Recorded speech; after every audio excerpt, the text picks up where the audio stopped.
mà thế mà em thật xấu trắng dương màu quên á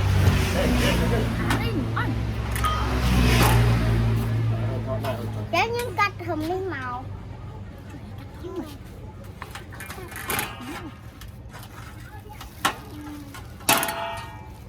trắng ba nè thầy đã chán chui rồi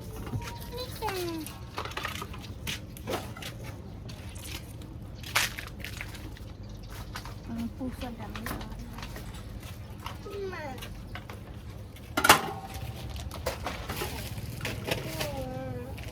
ai có ai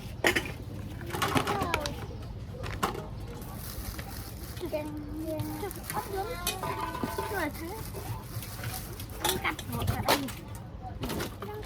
bỏ trên đầu còn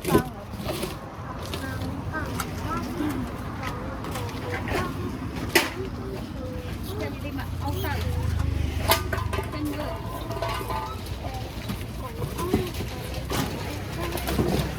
rất là ăn cái đường tí làm được đầy ơi chú vui bác đây cầm nhiên hay mấy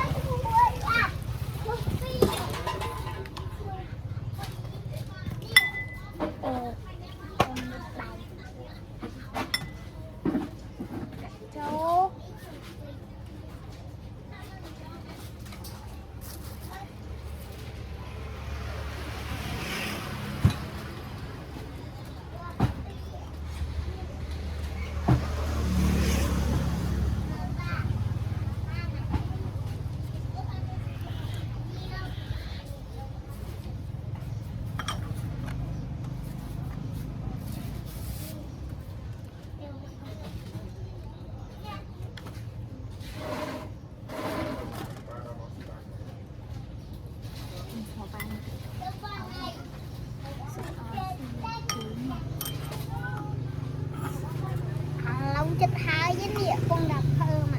em mà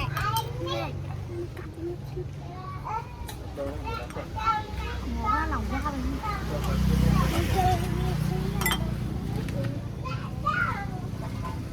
muốn lòng quá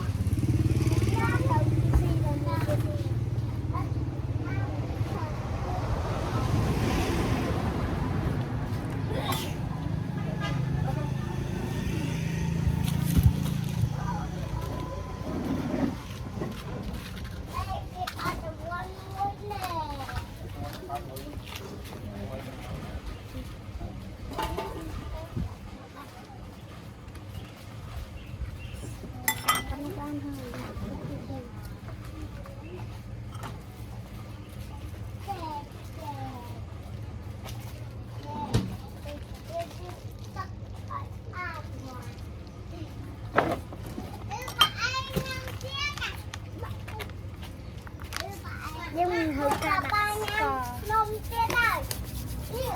thêm 5 người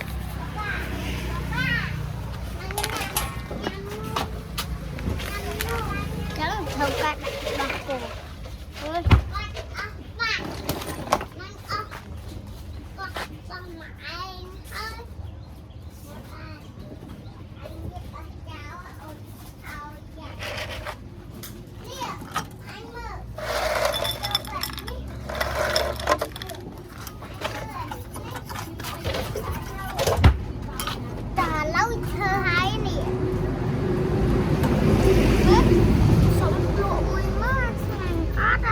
đây mà cha